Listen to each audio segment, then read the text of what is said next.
好，其实我们刚刚也特别提到了，在目前台湾即将要选举嘛，所以呢，大家会一直关注中美之间的关系。为什么？因为这也关系到两岸美中台三方之间的关系。来看到的是美中昨天最大的一个进展是什么？是终于我们看到了美国国务卿布林肯见到了中国国家主席习近平。好，这一次的这个会面呢，习近平的会面35分钟。好，对比先前昨天呢早上他是见了王毅外事主任3个小时，在前一篇见了他们的这个外交部长秦刚8个小时。大家就要问，这一次他基本上该见的人都见到了，可是昨天这个场景是在北京的人民大会堂，那跟以往几位这个国务卿比较不一样。庞佩奥2018年来的时候是2个作对的，然后呢提勒森2017年来的时候也是国务卿，也是2个对坐的，这一次呢却是在一个大圆桌上打破惯例，习近平坐在主位。有人就说，这算不算是刻意矮化的一种方式呢？所以呢，大家就开始在问，其实这一次到底中间有一些的缘由，好，这个座位的分布之外，中间摆了荷花，荷花有可能是谐音。以和为贵吗？大家开始有非常多的推论跟讨论。最主要原因是因为呢，我们都知道嘛，秦刚之前呢是礼宾司的，很注重这一些的细节。而过往我们也曾经看到美国总统川普呢，当时在见塞尔维亚的总统武契奇的时候呢，看到他坐在他的对面，然后呢，他坐在一个大桌子上面，他坐在一个小板凳上，甚至还有人说这个很像是武契奇被审讯一样，说呢这样子一个动作是不是有比较让人家不好看、不给面子、穿小鞋这样子的一个意思，甚至呢，你还看到媒体开始报道说，访问的过程当中，北京小动作频频啊，所以呢，看得出来他们分歧人生。我们刚刚讲的座位之外呢，也还有讲什么？讲接机的人是不是？外交部长有去接机，副部长有去接机？没有啊，是用司长去接机，然后没有红地毯，还有的时候结束的时候，联合记者会也没有，各办各的。最后呢，还讲说本来布林肯想去4天的，被压缩成2天，所以大家觉得人存在有分歧。好，在习近平的这个部分呢，他当然就是希望有见面，他觉得就是一个突破了。布林肯则说他转述拜登的立场，他们美方现在认为是大家有义务来经营双方的关系。又开始了，不寻求冷战，不寻求改变中国，4不1无意又开始在讲出来了。这一回呢，还特别不支持台湾独立，这一些4不1无意不是过往也曾经说过，而被中方说要遵守吗？好，布林肯这次讲说，他认为啦，这次跟以往比较不一样，就是我们大家都很坦诚，你看8个小时谈够久了吧？而且他认为是有建设性的。那习近平我们刚刚讲了，他的想法就是中美之间其实中国不会去挑战，还有取代美国，美国也不要损害中国的正当利益，大家应该要好好把饼做大，把它变成一个机遇。那美方这次最想达成的任务有达成吗？布林肯的想法是没有，因为他们最想达成的是什么？是恢复美中之间的军事对话机制，你还记得吗？他们这次就说了是要减少误解的可能性，但是直接的被中国给拒绝了。原因就是因为你们还是对我们的国防部长李尚福是制裁的这个就叫做阻碍，赶快把这个给移除才有可能性。而即将拜登要公布的，包括了对外的投资审查机制，包括了跟芬太尼也就是毒品进口管制的合作，还有就是科技合作的后续等等等，这个到底之后美方会如何让这个事情转向发展轻一点，或者是用力一点，这些可能都是美中双方他们在互相较劲的过程当中比较有机会让我们看出端倪的。那见完了布林肯，习近平有可能见拜登吗？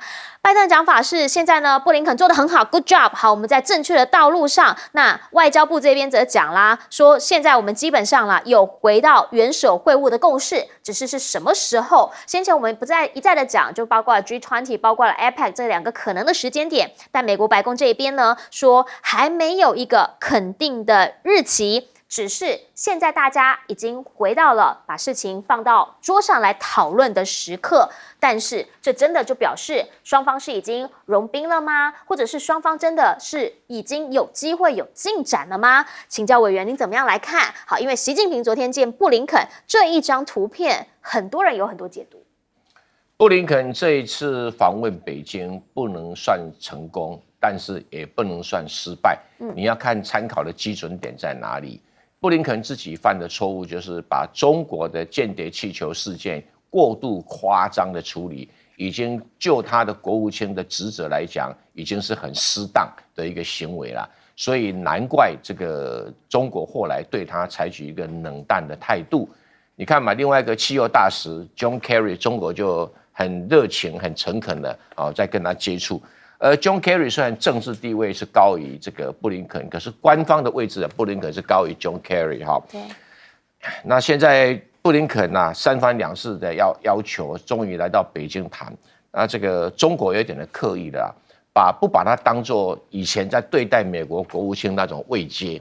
因为以前在对待美国国务卿都有点对待总理的味道，因为美国国务卿事实上是比外交部长位阶还高一点有的副总理甚至于总理这种味道但是习近平这一次就把他纯粹当外交部长，好像是个南海的外交部长或者是斯里兰卡的外交部长也一样的看待接见应该接见然后可是摆在这种状况里面跟上一次他都是面对面这样子来接待不太一样，所以摆明了就是说我没有用高规格见你，但是我用很平时的态度跟你谈。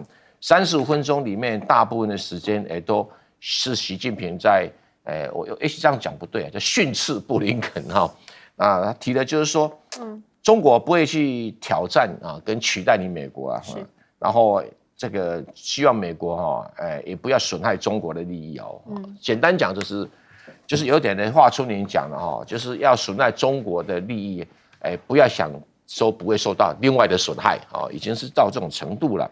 那就看布林肯回去怎么处理。那这一次的访问最重要就是说打开沟通的大门，双方面往危险的战争边缘各自后退一步。那安排的这个拜登跟习近平在未来的国际场合有机会单独的会晤创造一个新的局面。因为现在双方各自有内部的问题要解决，大概这个时候也没有空做军事上的进一步的对抗。特别是拜登希望有一个比较安全安稳的竞选的环境，他要不然他怎么去连任这是对拜登的当事最重要的事情。所以拜登出来讲说，哎呀，中美关系我们现在在正确的道路上那个布林肯工作非常的出色，这个好像跟大家印象不太一样至于所谓的军事方面的接触中国也是立场很清楚，而且很坚定。你制裁我国防部长，我国防部长没有理由跟你见面那就逼着拜登要解除这个李尚福的制裁。我认为美国会考虑这一点因为制裁李尚福对美国来讲是也没什么特别的意义所以可能拿来作为一个谈判的筹码而已。要不然接下来还有这个雷蒙多要访问中国，还有这个叶伦要访问中国所以双方面在这方面扭得很紧。而且布林肯讲得很有意思，就是说他跟秦刚、王毅的会谈坦诚而有建设性。坦诚就是我想要讲难听的话我已经讲了，建设性就是说你对我的指教我也听到了这样翻译就会比较正确。至少打开这个大门双方面有成立，让原来的中美的什么联合小组可以继续磋商了。那这个联合工作组继续磋商的话，双方面才有办法把很多问题解决。要不然的话，矛盾只会一天加一天。那台湾是矛盾中的矛盾，就可能会被夹杀，这是我们最大的风险。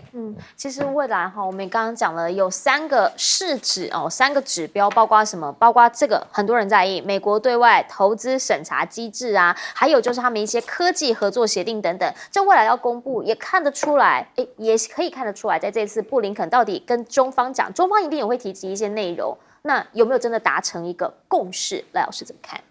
这次有进展，但是进展就一小步。中美的关系那么复杂，那么的巨大，因为中美现在这2个国家是并驾齐驱，而第3个国家就是日本，也不过就是中国的1/3不到，美国的1/4不到，而中国大陆已经快要赶上美国，10年内左右会超越美国。然后我们再强调，这2个国家排第1顺位的时候，第2个日本以下的，那距离前2个真的是10万8千里远，差好几个倍大。所以其他的都是小国了。也就是说，这个世界上其实就有中美这2大国。这2大国，即使中国再怎么努力的跟美国人说国强不一定霸，但是中国再怎么样跟美国人解释说，我的国家强大起来，不会去争取取代你的国家利益。但是现实上，你的国家中国一旦强大的时候，美国的利益自然就萎缩。这个就很简单的道理，我就举一个沙特阿拉伯沙特来说。你看过去美国在中东呼风唤雨，对，他说了就算。最主要就是因为第一个，它是石油最大的买主；第二个，它供应整个中东地区安全保障，供应他们所有的战略武器。但是现在中国大陆是最大的买主。第二个，中国大陆完全可以满足中东地区所需要的陆海空三军的战略武器。中东的国家就不再那么需要美国了，所以美国叫中东的国家就叫不动了。那这个不是因为中国做了什么，而是因为中国已经可以取代美国。他不想取代，但他也可以被取代。也就是说，我们也要取代你美国，但是美国自然就被取代了，因为中国大陆创造了更多的国家可以除了美国以外还有一个选择权。整个非洲大陆是如此，拉丁美洲也是如此，中东亚洲都是如此。在这个情形下，你想美国怎么可能说我不打压你中国的发展？他一定是想方设法打压你中国的发展，因此美国永远会说一套做一套，他会继续骗下去。另外，我觉得这个新闻的分析是错误的啊。为什么说新闻的分析是错误的？我看到这个应该是我们台湾的一个分析啊，那个分析是错的。为什么？布林肯不是中国邀请的客人呢？也就是说，布林肯到中国大陆做访问，上面明明白白的官方的声明是双方商定布林肯到中国来。那所以不是中国邀请的客人。既然不是中国邀请的客人，他到中国来的时候，那中国大陆怎么可能派高规格的来接待你？所以机场的接机，不管有没有红地毯，等级当然，因为你不是我们的客人嘛，你是来谈判的。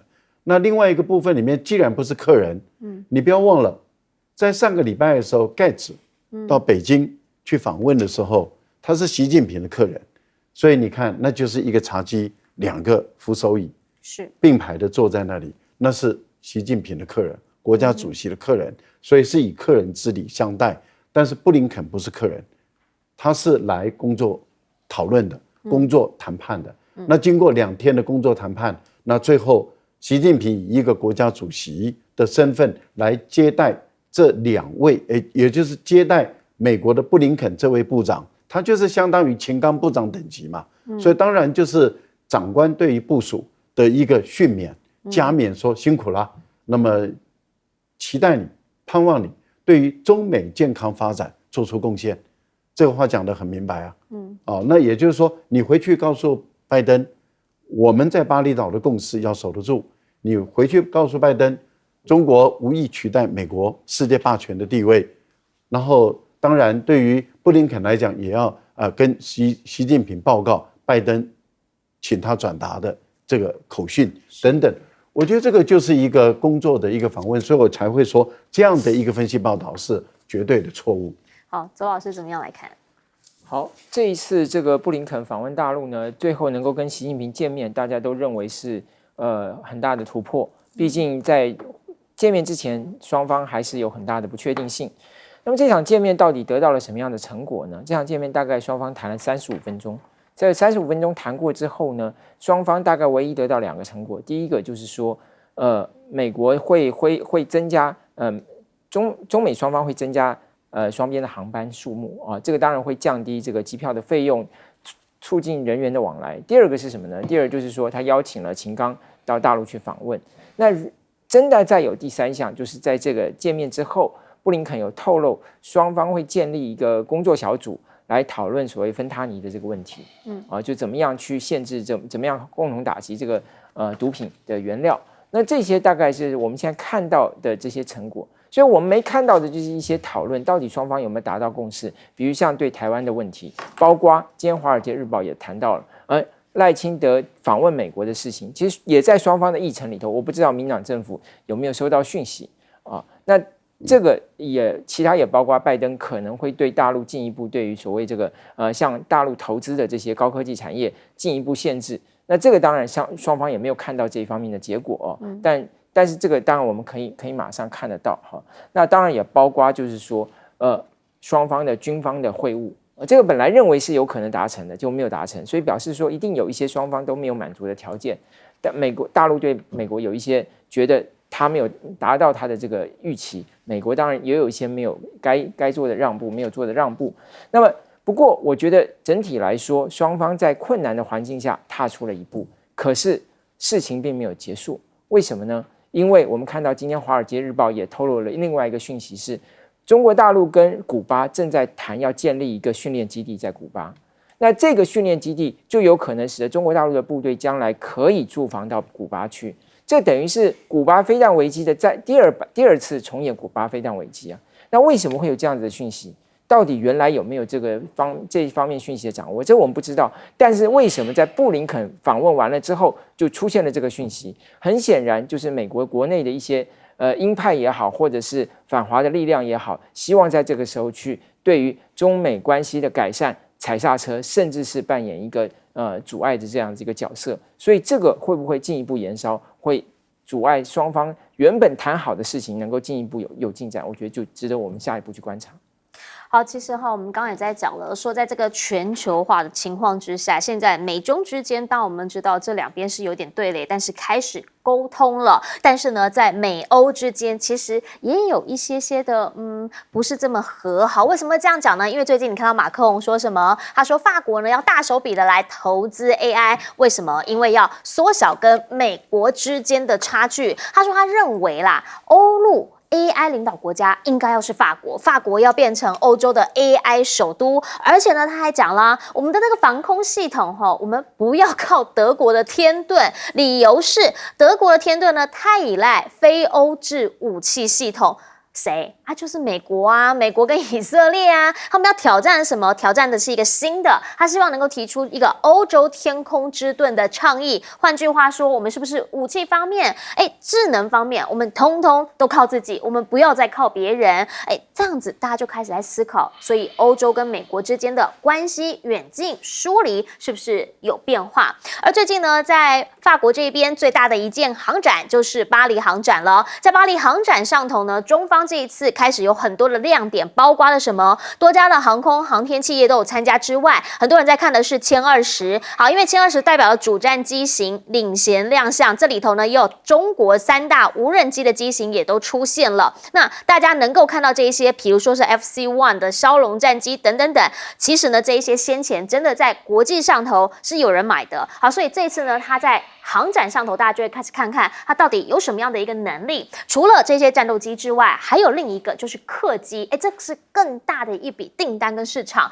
之前 C919 很多讨论，现在说呢 C929 也开始有可能复活。好，在这一次的这个中国的商飞展当中呢，出现了320座的宽体远程客机。我们之前讲了919呢，它比较多是他们自己的国内线。那如果变成929，它是可以飞大概12000公里的。载客量是到320人，换句话说，它就可以飞出国了。那可能它能够卖的地方又更多了一些，甚至呢，现在也传出说是不是要跟空巴一起来合作？空巴最近呢，其实有获得一个大单，是从印度这边来的。好，原因是因为呢，他们直接采购了500架的飞机。那这500架的 A320 飞机呢，算是空巴最近的一个大单了，500亿美元。印度记者就开始在问啦，说：“哎呀，那之后呢，空巴要不要考虑？”考虑来我们印度这边组装呢？你觉得怎么样？结果你知道空巴 CEO 怎么讲吗？他说：“不是啦。”主要就是我们在中国已经有2条生产线了，而且你知道吗？我们现在每5架空巴飞机就有1架会交付给中国。那这个就有点尴尬了，因为呢，印度其实它最近可能跟中方有一些的转向，或者是有一些另外的想法。好，另一个想法是谁？另一个想法是波音了。印度怎么会去跟空巴买呢？应该跟波音买啊！你看看波音的20年展望，他认为全球需要4万多架的新飞机，甚至呢，这个市值到2042年是应该有到8兆美元。大的一个市场，而他认为这里头亚太呢会占全球需求40%以上，有一半来自于中国。可是我们之前也讲啦，中国基本上先前很多的飞机是转而跟空巴买，那如果是这样的话，这个波音当然就希望印度是不是可以跟我们好一点点啊，对不对？因为印度跟美国都希望能够加强军事伙伴关系呀。确实啦哈，波音现在呢在中国碰壁之后，今年2月的时候，印度有跟他们买了220架的波音飞机，算是一个雪中送炭的订单。而在即将之后几天，莫迪就要到华府来进行正式的国事访问了，跟拜登会谈什么？当然就是美印之间的一些防务关系，先前他们谈的还有 AI 之间的合作，这一些可能都是优先事项。那你会问，谈这些要做什么？很多人觉得是不是又是要对抗中国呢？回过头来请教一下赖老师，怎么样来看？马克宏现在认为法国应该要投资 AI， 而且要当欧洲的领头羊。每2年1度的巴黎航空展，这是全世界在航空工业方面最大的盛会啊，非常重要。对，我参加过啊，那时候有被以专家的身份去邀请啊，去出席他们的航空展啊。我在那个地方也见识了当时美国的隐形战略轰炸机啊进场的时候的盛况啊，那些帝将啊进入欧洲，坦白说，所有的我们学军事人都非常的赞叹，因为雷达上确实看不见啊，然后就这样直接进来了。它是军民两用啊，就是有民用的飞机、飞行器，就在这个地方做展示，而且在促成很多订单。另外一部分就是军用的飞行器，所以军事的飞行器也在这个地方做演练，所以我们会看到有很多的表演，有很多的战斗的飞行员在这个地方去展示它的性能。那很多的买家就在这个时候下了订单。那民用的飞机也是如此，所以中国大陆很看重这个巴黎的航空展，因为又再度的恢复了这种实际上的，也就不再只是像过去疫情期间的时候虚拟的，那现在是线下的，大家都到地方去做展示。我觉得对中国大陆来说，因为随着人均所得越来越高，越来越多的人有能力去坐飞机，不管是在国内坐飞机，或是出国坐飞机，我觉得这个市场一直在扩大，所以波音的总裁他们的预估是正确的。好，即使目前他们卖不动，那最主要是因为政治的因素。即使现在已经有第3家，就是除了原来的波音、空巴，然后中国的商飞也进入国际市场，因为 C919 也已经拿到4航证，而且相信有越来越多的国家会给中国 C919 4航证。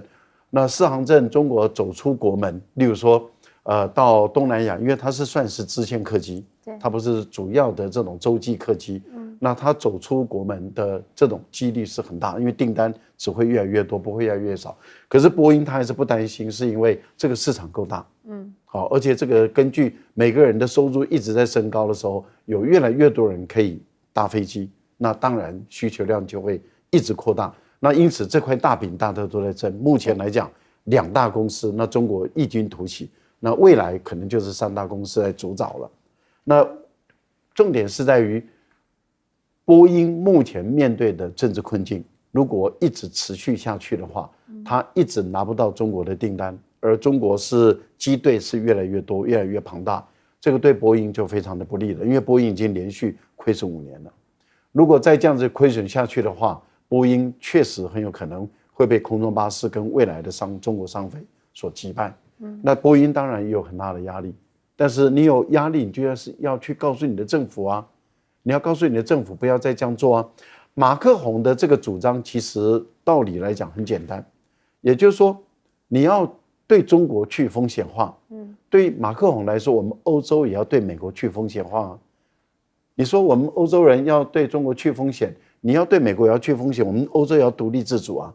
所以我觉得这是法国人的基本的一个主张。从伽利略那个卫星导航定位，就要去美国的 GPS 风险化。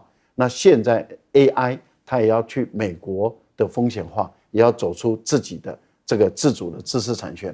我觉得在这个部分里面，他在告诉欧盟的国家说，不要依赖德国，因为德国只依赖美国跟以色列，那德国是不可靠，就我法国才是唯一可靠，因为我的各种武器都是我们欧盟规的独立自主的战略武器。好，所以我们要来好好看一下这里头的一些妹妹嘎嘎跟关系。我们先进广告，广告回来继续来听嘉宾分析。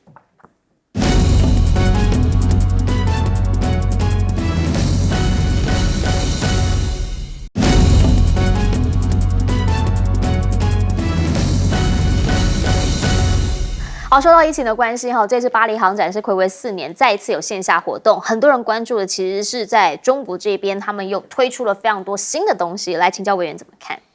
我先从各国的科技竞争来说，马克宏说要把 AI 弄起来，缩小对美国的差距。现在 AI 不管投资额跟发展量，第一名是美国，第二名就是中国大陆。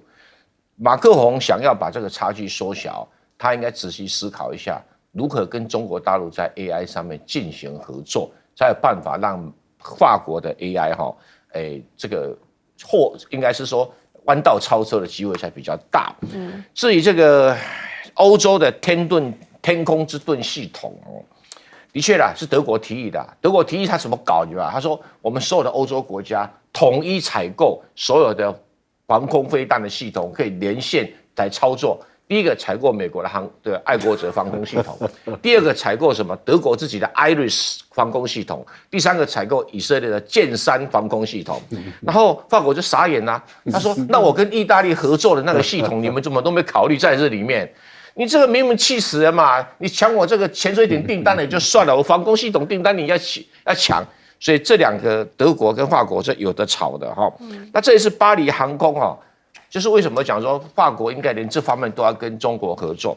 中国竟然把它的歼20推在巴黎航空上公开展览呢？对，这是一个高度自信心的表现。为什么？因为歼20在中国解放军的空军部门的装配都还没完成对，刚开始在装配而已哦。这个装备刚下线没多久就拿出来跟你炫耀，就表示他自信满满哦。不只是歼20哦，运20。前段时间才运到那个塞尔维亚，秀给你看，对不对？1万多公里的运输量，那个洞是50吨以上的运输量哦，这样就运给你看，他就跟你拿出来展览。我这是在军队来讲啊，这是一个把第一线的东西拿出来展览，就有点的像这个他讲的，就是说，把那个什么 F-35拿出来展览，情形是一样子的。至于中国能不能打开市场，我相信歼20它不会卖了哈，但是歼10或者其他的这个机种应该会拿出来卖。可是现在我相信美国会全力阻挡它相关国家不要买包括土耳其可能会阻挡这个。那对于这巴基斯坦其实有点的半买半送，因为它叫铁杆兄弟嘛，所以这个不能算是真的客户。所以中国要如何拓展它的客户那当然最理想的客户就是沙特阿拉伯跟阿联酋，这个要有钱的国家，还有那个埃及因为沙特阿拉伯会帮忙出钱这都是好的客户。那巴西这个阿根廷也有机会，所以中国这次展览应该会有很好的订单的收入才对。好，如果是这样的话，我们又要怎么样来看这之后的军武界的势力发展呢？我们等等也要请周老师帮我们做总结，先进广告。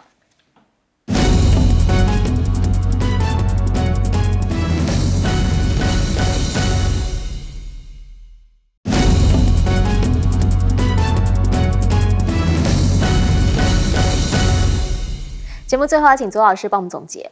好，我们看到德国跟法国为了这个欧洲的防空系统，因为最主要是两国之间产生了分歧，最主要是因为在乌克兰战争以后，欧洲发现它的防空系统不足，所以要提升。那法国是主张要自制那德国是主张说跟以色列跟美国购买，也跟德国购买一些就是主要是一个国际牌那法国就是等于是国内牌。那其实这种争议，其实一方面是看出来是说，法国因为是它在欧洲是军队数量最高的一个国家，所以欧洲的防卫政策，法国扮演了一个主导性的角色。它当然也希望进一步延伸到所谓武器的采购跟制造。另外一方面，因为法国有很强的所谓的国营企业，所以它在产业发展上，它是很重视所谓的本国的制造，重视保护本国的企业。这个也反映在另外一个产业，就是电动车。那德国现在就是说，因为欧洲现在在讨论要不要对于这个大陆的这个出口到欧洲的这个电动车科以这个倾销税。是。那现在德国就认为说，因为他们在大陆的市场很大嘛，他们就不希望课这个税。可是法国他们在大陆市场很小，所以他们就希望课这个税来保护跟支持法国本国的这个电动车产业。所以。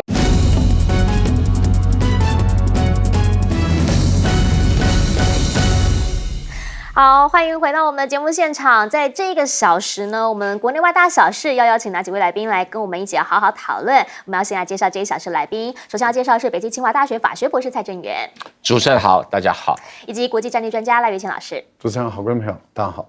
一开始要先带你来看到的是这最新的台湾民意基金会民调了哈，原因是因为新的民调做出来之后，发现现在呢这一家是赖清德第1名36.5%，第2名呢变成了柯文哲29.1%，第3名则是侯友宜20.4%。如果说呢你把这1个月所发布的近4次的民调通通拉开来看，包括了 TVBS， 包括关键还有林传媒，你会发现其实真的差距不大哦。除了1、2名，当然有的时候会互为交换，但是呢，侯友宜的这个部分真的就是在20%几上上下下一样。都是第3名。好，真的这个是已经成定局了吗？其实呢，有的时候我们要看一个民调的时候，要看它各种不同的解析。那来看到的是，如果从好感度来解析的话，这个可能是一个比较明确的一个讯息啊，包括什么？好感度的部分，赖清德56.48%，柯文哲53.06%，就连郭台铭都52.35%，但侯友宜呢是48.78%。对比我们 TVBS 的最新候选人喜好度的民调，同样其他2个呢就是在50上下，侯友宜44%，一样是第3名。好，这就必须要好好的来讨论一下了。侯友宜到底要怎么样把他个人的不管是好感度，又或者是感情温度，把它给拉升回来？有人说呢，他的基本盘很重要，而在两岸这一块，是不是有可能也可以变成一个他比较主要的市场区隔？因为看到他在昨天提出了4个坚持，说两岸和平稳定是最重要的，甚至还说蔡英文不敢说的，他都说了，什么中华民国宪法坚持、两岸和平的坚持等等等。而且呢，他还呛了宪法当中没有台独，直接说赖清德，如果呢你有办法的话，你把台独给加上去，让台独金孙有本事来改。而这整个过程，我们来听听他的论述。蔡总统有提出那个4个坚持，如果你不认同的话，你要怎么修正？中华民国宪法的坚持，民主自由的坚持，人民福祉的坚持，还有一个两岸和平稳定的坚持。这一点，蔡英文总统不敢说出来，我说了。好，两岸的论述必须要做出区隔，而且要快。好，为什么我说要快？好，原因是因为你要看政党的支持度。来看到政党支持度的民调，台湾民意基金会做出来会发现，民众党22.2%，民进党24.6%，国民党20%。啊。为什么要看？因为你对比 TVBS， 你就会发现了，在2份的政党喜好度或者是支持度的民调当中，国民党都是第3名。那如果是这样子的话，必须要好好思考一下，民众党现在都是往上冲的状态，那是不是该考虑这2相对比，有没有可能会有交流互换的可能性？因为你看看最近的柯文哲最近干什么？他又重提了服贸，又重提了这个金厦大桥。好，金厦大桥呢，还在这个以后可能的这个点来看一看。那讲说啊，两岸就是要交流啊，什么什么。你有没有觉得这一些其实跟过往他的很多论述是不太一样的？但为什么这个时候蓝营的部分不直接打他这个？为什么不说你当时不是这样说的？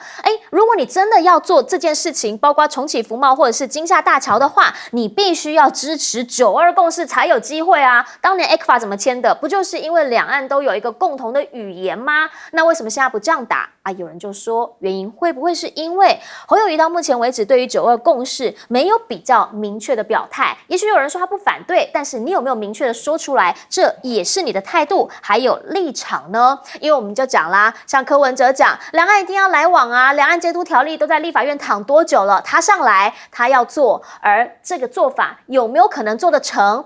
民进党说你是为了讨好蓝营选民，你不是真的想做，是真的是假的？其实大家应该要好好来监督柯文哲，来好好要他说个分明啊！因为你来看看，国民党不是没做事情哦。国民党现在最新的一个海峡论坛，副主席夏立言过去之后，现在说他们可以让对岸台东凤梨世家再一次的到大陆去了。他们讲啦，这个就证明了两岸交流对话的一个重要性嘛。因为这一次我们看到这个县长劳庆林他也跟着去，就是要谈台东的凤梨世家。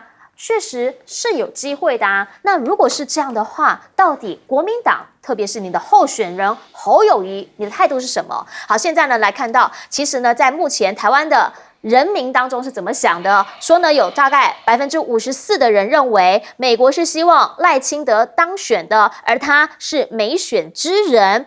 尤英龙则说啊，这有没有可能变成他的一个利多？因为其实台湾人很多人是亲美的，那如果是这样的话，后续我们也要问啊，因为昨天布林肯才刚刚见了习近平嘛，布林肯也直接强调他们不支持台独，期待美中官员赴访。那如果是这样的话，台湾政策的立场呢？郑文灿的讲法是台美合作完全不受影响，真的吗？中美之间的往来真的完全不会影响到台美之间的关系吗？又或者台湾人只是不知道而已呢？打个问号。还回过头来请教蔡正元委员怎么样来看？因为呢，在这几份民调看下来，我们从6月把它摊开来看，侯友宜基本上都是第3名。侯友宜到截至目前为止，他的选战的策略、选战的表现，的确是基于这个比较落后的状况。从民调里面看，你们 TPBS 在6月18号做的民调，侯友宜应该不是29，印象中是23，看记忆中对不对啊？因为他跟柯文哲差了10%，我印象中是这样子的哈。那至于好感度也好，4个人是差距不大了哈，大概都是50上下。柯文哲和赖清德稍微比较高一点，但也在误差的范围哈。那 TVBS 的喜好度也是一样，柯文哲是最高，所以显然这里面有一点机构效应，因为时间很接近嘛哈。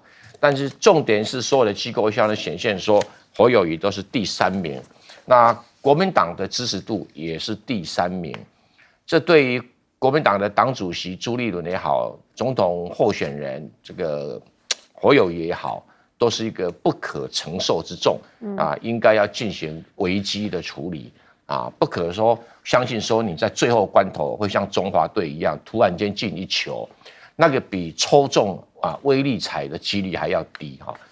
我这个不得不担心这个事情。至于两岸论述对于选举当然有影响，那我不否认柯文哲很厉害啊。他不跟你讨论9·2共识啊，他主张恢复服贸谈判，这个就是冲着太阳花来的，冲着争取蓝营选民来。照道理这应该出自侯友宜的嘴巴才对啊，怎么现在国民党以前的主张呢？不管金厦大桥，国民党没有人敢主张；这个恢复重启服贸，国民党没有人敢主张。那现在怎么办？好像柯文哲才是国民党的候选人，不是很麻烦，对不对？哈。那侯友宜当然有一在提的是中华民国宪法，中华民国宪法。对。那也许这个左正东教授不同意，我坦白跟大家讲，中华民国宪法在这一场选举里面没有意义，因为选举不是在选中华民国宪法哈。那当然就谈中华民国宪法没有台湾独立，那跟学生去争论这个，当然有点的立场表达的含义了哈。但是现在的处境可能要用更具体的说，你是反对民进党的第一品牌，你才有办法代表选民说要政党轮替，下架民进党这种愿望。这个愿望目前为止还超过50%啊，所有的民调超过50%，所以变成说这个柯文哲知道这种现象，所以急着就催化高虹安现象，急着要把蓝营的选票给拉过去。那这个国民党只是谈凤梨世家，这个对选举我不觉得会有影响大概对台东县的立委选举有帮助，但是在对整体的选举，我觉得，差距还是很大。而且柯文哲公开讲呛民进党说，两岸监督条例不是在立法院谈的吗？你们就不提嘞等等。这个换句话说，他踩在一个攻击民进党非常有利的一个态度来讲。那尤一农当然会提到说亲美不亲美啊，54%认为美国是希望赖清德当选。可是美国这一次要影响台湾的选举的话，力道是比较差。为什么？因为以美论发酵了。在上一次的选举，以美论没有出现。以美论是美国人自己怀疑自己啊，我到底要不要为台湾去牺牲生命啊？我到底要不要对台湾打这场仗啊？还是叫台湾去打仗，自己美国人绕跑啊？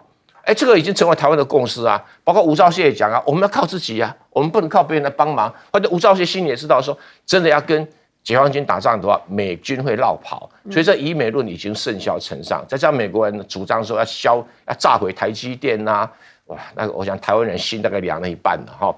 所以这个时候几乎是亲美状况有史以来已经到了谷底，但是可能会再继续往下盘跌哈。所以这个整体的形势来讲，我不得不很客观的判断，整个形势是在往柯文哲有利的方向在发展。所以国民党如果没有警觉，侯友宜没有警觉的话，在未来的选举的岁月里面受到影响的冲击会更大。那郑文灿讲说台美合作不受布林肯访中的影响，没关系，我们就睁着眼睛慢慢看是不是真的不受影响那如果到时候有受影响的时候，民进党不要关门掩着棉被在那边偷偷哭泣这个可能性是有的。来，刚刚委员有提到一件事情，就现在其实过半的民意是认为要下架民进党。那如果是这样的话，你要怎么样做出一个市场区隔？这就是我们刚刚讲的，为什么当柯文哲这样重启服贸啊、金厦大桥的时候，国民党应该要来反质询他，反问柯文哲啊，这招怎么不用？是不是他的市场区隔他没有办法完全做出来？为什么？来，赖老师，要下架民进党，然后不希望赖清德当选。现在成为台湾的超过一半以上的民众最大的共识。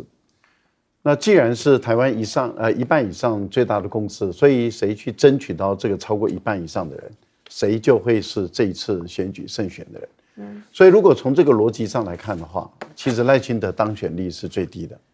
也就是说，他到目前为止，他突破不了民进党的基本盘，就在30%多左右。他再怎么努力，他再怎么表演，然后他再怎么演出，甚至他的政党再怎么弄，然后他的执政党再怎么投下资源，他就是30%多。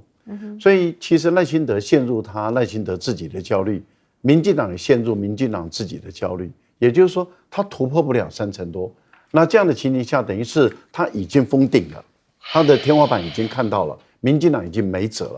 那现在的情况就是，那剩下的2个人，如果他们势均力敌，那赖清德当然还有可能会赢，因为剩下的2个人都没有办法超越赖清德的话。可是目前的情况看起来不是这样的，目前的情况是看起来国民党的看好度、支持度跟喜好度都垫底，国民党的候选人侯友宜的看好度、喜好度、支持度也都垫底，所以柯文哲就形成了一个异军突起了。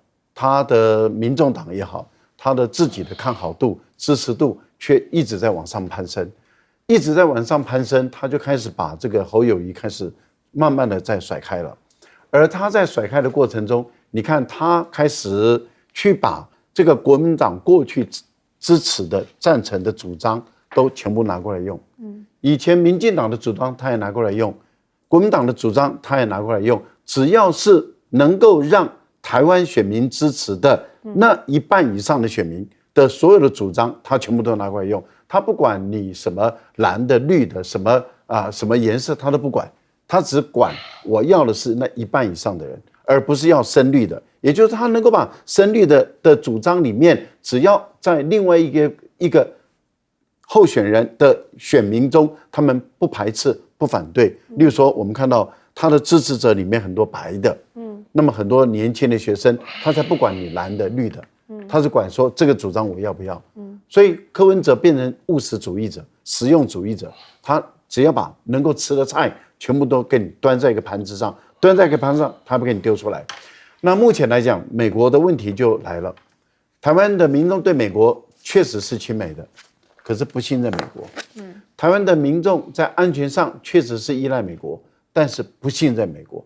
一旦不信任美国，尤云龙的主张理论就站不住脚了。因为台湾的民众说我不信任美国，我不信赖他，所以即使我亲美，我依赖他，但是我也不要因为美国支持赖清德，我就把票给赖清德，不可能的事情。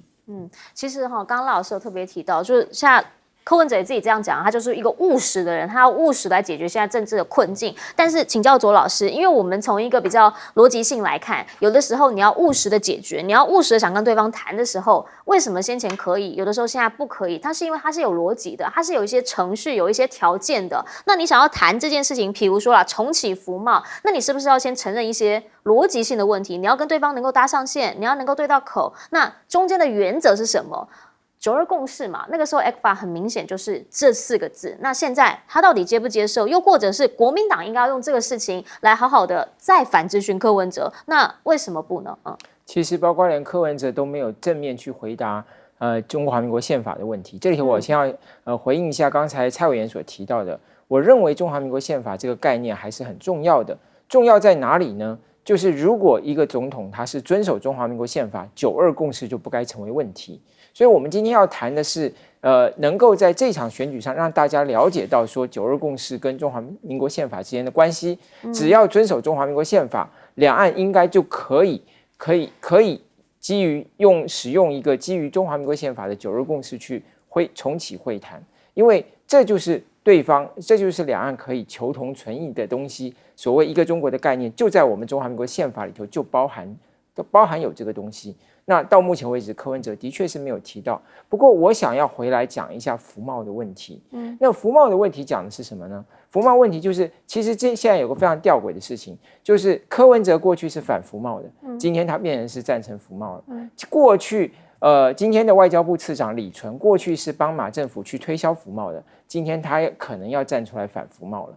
那我很喜欢看到这样子的一个画面，不过我还是要问一下柯文哲，你为什么转向了？当然，正确的转向我们应该欢迎，可是我个人不赞成第一步就先重启服贸。为什么？我认为这么快就把重启服贸变成两岸重启会谈以后的第一个问题、第一个议题，结果只有使两岸的会谈难以继续推进下去，因为它一定会引发国内大幅度的这个抗争、大幅度的对立。我们应该是先易后难。我觉得货贸比服贸更急。现在大陆已经提出有2000多项大陆的产品不能够进台湾的这个问题，我觉得我们应该利用这个机会重启双方对于货贸的谈判。我觉得优先解决这个问题，既是符合大陆现在所讲的一个贸易议程，也是一个对台湾来说比较容易处理的课题。